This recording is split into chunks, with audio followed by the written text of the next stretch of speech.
All right, everybody, welcome back to the Screen Surger Podcast, the official podcast of Walmart. All right, so the first topic we're talking about today is, I wrote this on the board. I wish Harrison was here to talk about this because he has some good, interesting stuff on this. But he's out saving the world right now. He's helping a lot of underprivileged youths. I can't get into the details, but rest assured, he's making a positive difference on planet Earth. You know when you go to a job interview and they ask you like ridiculous, silly questions like, have you ever been convicted of a felon? Like just bullshit stuff. Like, have you ever been convicted of murder? Have you ever brought a weapon on an airplane? Mm-hmm. No, they ask you stuff like, what's your biggest flaw? What's your strongest? What's your weakness? The last time I got asked that in a job interview, I literally started to laugh in the person's face because I couldn't not because it's so stupid. I feel like I'm on the Step Brothers interview when they start asking shit like that, and my mind starts flowing with intrusive thoughts like, what could I say to derail this interview? I honestly, the most pleasant interview experience that I had was at the job that I work at now, which I contribute to the fact that it's just chill company culture. And then there's these other stiff corporate places that ask such ridiculous questions. And yeah, I mean, how do you expect me not to just break out laughing? I know. Wait, you want me to sit here and I'm trying to sell myself and you're asking me, what are some things that are just bad about you? I think it's just stupid. I don't understand what the point of the question is. Quite frankly, I don't think, I was tempted to say, I don't have any flaws. And I'm not even joking when I say that. I would not tell you if I did. Why would I tell you my flaws? It's the number one rule of the game. Don't let them know what's wrong with. Don't let them know what your weakness is. Like, why would you? I have actually made jokes in every single serious interview I've had since college. Go make tasteful jokes, and then it works. Tasteful, yeah. I don't just start, saying yo mama jokes in the middle of an interview. Yeah, exactly. But very, very lighthearted, very tasteful, very, very professional, clean jokes, or just like a hint of sarcasm in the joke.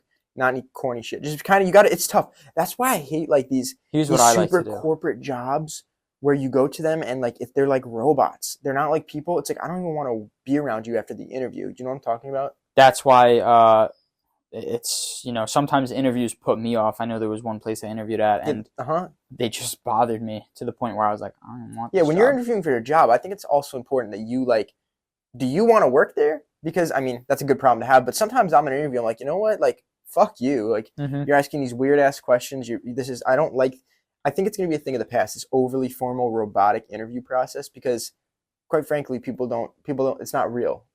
I think it already is becoming a thing of the past. More and more companies, from what I'm hearing, are, they're much more focused on not necessarily personality hires. You obviously have to have skills and be able to do a job. Well, our generation's just cool as hell and we can hang. We're so unserious. You need to be able to have skills, but you also have to be able to hang. Yeah, like a big Nobody part of wants life to work around that fucking Herb who's just like... They exist, dude. They're at every job. They're just like, shouldn't you be doing that? For the love of God, just be fucking cool. Just be cool, and people will like you. You don't need to actually do work if you're cool.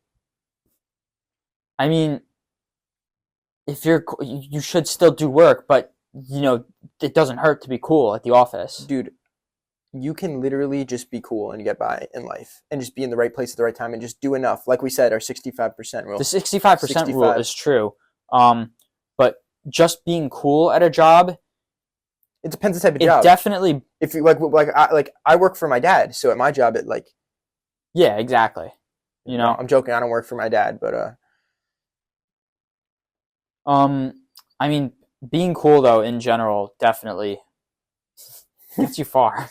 It actually does. I have to be honest with you. Just being chill and cool and social. And learn how to navigate the workplace. Like, a big part of navigating the workplace is, first off, here's how you're going to master a job, okay? Here's how you're going to become the favorite employee, favorite coworker at any job. You're going to go in. For the first 6 months, you're going to kind of sit around and identify who is what, who doesn't like who.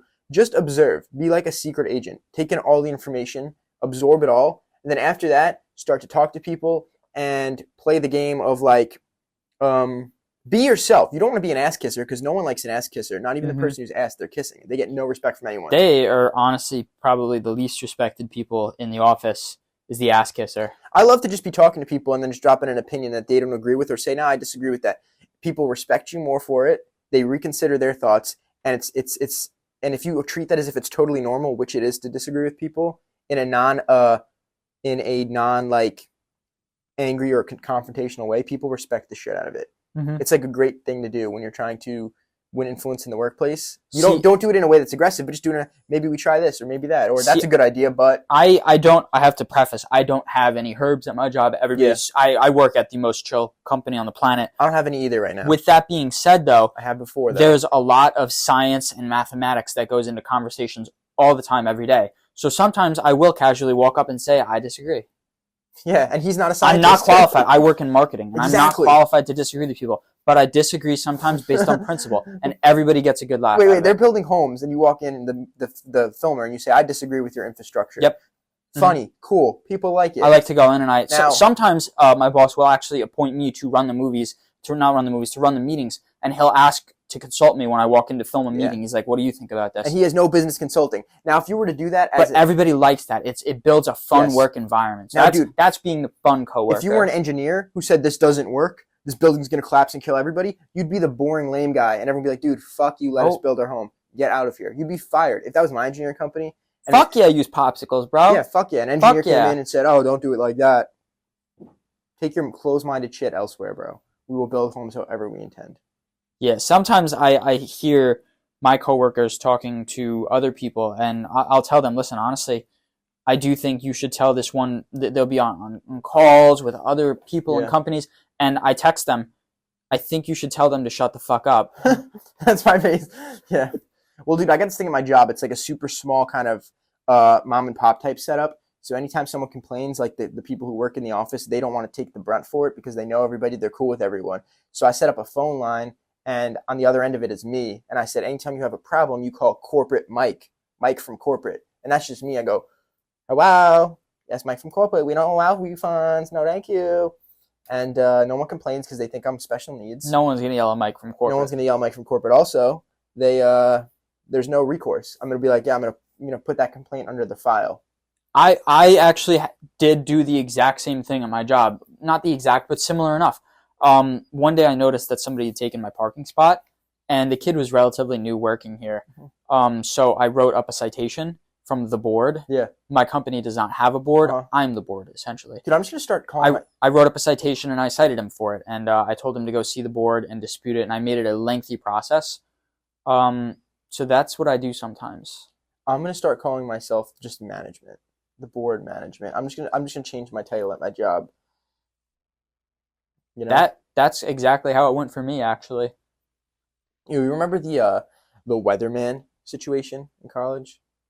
The weatherman. I'm blocked by the local weatherman because in high school and college, I was an avid snowboarder. So, okay. I took the weather very passionately and very seriously. And our local weather guy would fuck it up every time we'd have a snowstorm coming. It'd be like 20 inches or more. And he kept doing this over the course of one winter. So I got so fed up with it that I started just chirping at him hardcore in the comment section. Like, you're a pussy, get the weather right, you fucking idiot. Your mother doesn't love you. I really hope a tornado comes and blows your house down. You think you're going to get it right this time, fuckhead?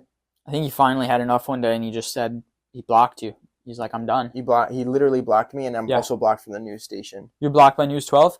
Yep. That's incredibly interesting because I work with them semi-frequently on several stories. Reveal that information now. That's true. It's going to end up on this podcast anyways, but yeah, that is a true story. That's an some pretty interesting good story. lore I got. What other lore do you have? What lore do I have? There's lore about, talking about laughing in serious situations like job interviews. I once hysterically started laughing in a meeting with the dean of my college, a disciplinary hearing, actually. Dude, we were so... That was very unhinged in college, and we gave out coupons, which we do a lot of things we have no authority to do. Yeah. So thought it would be a good idea to give out free pizza coupons while we were signing autographs. We were famous back in the day. We were famous in college. We were in a boy band. We were musical icons before we broke into the podcast game. Yeah, and soon to be movie star realm. That's our next endeavor, is being movie stars. Yep. But essentially we were giving out signed autographs and pizza coupons, and someone decided to try and redeem this. So the cafeteria caught wind that we were giving out fraudulent coupons, and then I was called into the dean's office. They sat me down. It was all super serious. I was like, what's going on? And they're like, do you know why you're here? Like, no, I actually have no idea why I'm here. I could have guessed, but I'm not going to show them my hand. I'm not going to self-incriminate. So Yeah, you never say why. No matter what, I don't know. Why am I here? yeah, so I said, well, I don't know why I'm here. I don't know. I can't imagine I've done anything wrong. I don't remember sexually assaulting that person. Exactly. Truth be told, I probably did a lot wrong that week, but I wasn't going to name any instances they didn't already know about. So I said, no, what's up? That's the other thing is you actually didn't know because like we literally were getting called down every other week for Well, harassment. That's why I said, well, I'm not lying. I don't know why I'm down here, because a lot of people had complaints about me. So it could have been any one of them. And they took out the pizza coupon. No, not the pizza coupon. They took out a folder, giant folder, and it was like the White Boys with Swag file. Yeah. Okay, and they set it down on the table. They open it, and just out of Law and Order, it's a giant picture on Xerox paper and a blown up pizza coupon. Like they're presenting evidence to like a grand jury testimony. Yeah. But it's written in Sharpie. It says free pizza. Yeah, the pizza coupon was loose leaf with Sharpie ripped to shreds that said free pizza, and I think we spelled free wrong. Dude, I knew that was going to get us in trouble because it was like the first thing we did that was like just blatantly wrong. Funny enough, though, we didn't get in trouble because COVID happened. Also, earlier I didn't get in trouble because some girl the dean did find it funny. I started laughing once she took out a giant, because if I thought it was funny when the pizza coupon was this big, obviously I'm going to think it's really funny when the pizza coupon's this big. So I started laughing. I was like, I'm sorry, but you couldn't possibly expect me to do that with a straight face. And she's like, well, I understand you thought it was funny, but you can't do that. So I was like, okay, no more free pizza coupons. I did a bunch of other shit, but I didn't give out any more pizza coupons. And this was in community college. Community college, yeah. Community college is fun if you make it fun. There's no rules. You make the rules. The other thing is that at the time we had like over the school's head was some girl had pulled a knife out on us, threatened us with it, and we made a report and nothing ever happened. Like they never inquired with us. They lost the report, but there was a file. Like we had made a report. So kind of if they got us in trouble for being in a boy band and for giving out free pizza coupons, what about the people who pulled a knife on us? Like we had that. So yeah, I remember they were taking everything very serious. And then we said, well, what about this? What? We don't have any record of that. Well, a professor here is the one who made us say something. You give a shit about our pizza coupon, but not. And then the professor's like, what do you mean they don't have the file? And then every single problem they ever had with us dissipated really quickly. Do you think we would have gotten kicked out of school if COVID didn't happen? I think there was a chance. I think they would have jumped at the first opportunity. Like, yeah, no, this was like our third meeting. They said, we're not doing any more conversations. We need to. I wasn't there. I wasn't there for that meeting. To be fair, the world is my bitch. I get whatever I want and whatever I put my mind to, and I was not going to let us get kicked out of college. The truth of the matter is, if you just do whatever you want in life and double down, you'll get away with it.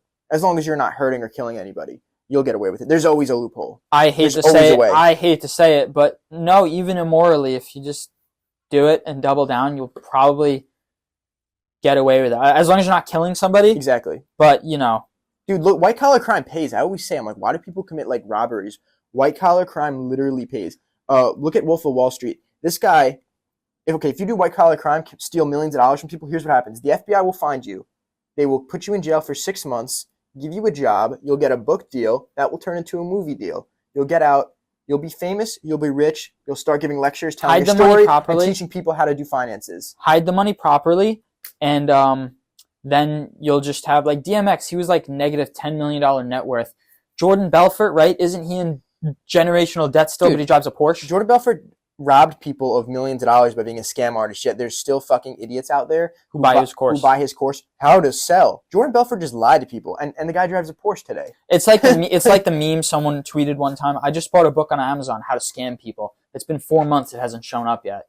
Or it's like when you take an IQ test online, and it goes, okay, now pay $10 to see your results. That's the real test. My IQ is too high to know that's the test. I've stopped caring what the number is because I've also realized that due to free will, I just tell people my IQ is 245. That's what I do too. Nobody can dispute it. How are you going to dispute it?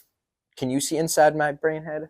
Exactly. You can't tell. You can't. Who are you to say that it's not 245? Who are you to say? Maybe I'm thinking at such a high level you can't even comprehend that number. Okay, Einstein was what, 179? You're small-minded. You can't even understand that I could have a higher IQ than Einstein. So if people dispute it, I say you just have a small mind. You have a small mind. You wouldn't understand. Mm-hmm. You wouldn't get it. Say fries in the bag, little bro. Say anything with confidence, and you will get away with it. We should try to have Joshua Block on this podcast. Honestly, dude, I don't want Joshua Block on this podcast. I feel very bad for that kid. Destroying shit and drinking. Well, nah. Set. I feel bad for that kid for so many reasons. It's really fucked up what's happening to him. I feel bad, but where are his parents? And Dude, his mom's passed away. He's in his grandfather's care. His dad is a drug addict. Like, it's just not a good situation. And what I don't get is, in all honesty, the whole Joshua Block thing. Here's a kid who is so clearly spiraling out of control and not in a good way. It's not funny. And you have these dickheads on the street who constantly antagonize him and tempt him to fuck up and push him to do bad things. Like the managers, the guys who walk around with a cell phone, like, yeah, like they'll like feed him drinks and then like get him to do stuff for like they're clip farming at the expense of his life. They are literally losers. They're antagonizing a mentally ill person who's disabled. They are the bottom of the bottom scum. And everybody in the comments, oh, I hate this kid. Bro, he literally is unable to function at the level that you're expecting him to. What do you mean you hate him? He's incapable. Okay? Is it incapable or incapable? Incapable. He's incapable. So I really have to just say, like, this is an important clip. I think, be kind to Joshua Block. I think it's really foul to not be. He didn't always go on like this. Definitely didn't always go on like this. He's from our town, by the way, like where we live. So I've seen him twice just walking around. I saw him once in the mall. I actually have a picture with him. We might throw it up here. I ran into him at the mall and I got a picture with him, and it was totally cool interaction. That was a few years ago. Dude, TikTok has turned into like just, and this is off topic of Joshua Block, but it really has turned into back in the 1920s and 30s, how they were like freak shows in person at the circus. It was a freak show was like a real thing. That's what TikTok is. You have disabled people, you have mentally ill people, you have deformed people, and then everybody's watching them and being mean and horrible to them online. It is literally a modern day freak show. I'm not calling the people freaks, but I'm saying it's the whole attitude around it, like just looking and pointing at like something that's different or get something wrong. That's an interesting point you bring up, because I had heard that TikTok comments are generally much nicer than Instagram Reels. Instagram Reels is one of the most toxic, horrible places on planet Earth. I've seen some of the most heinous things ever written in Instagram Reels comments.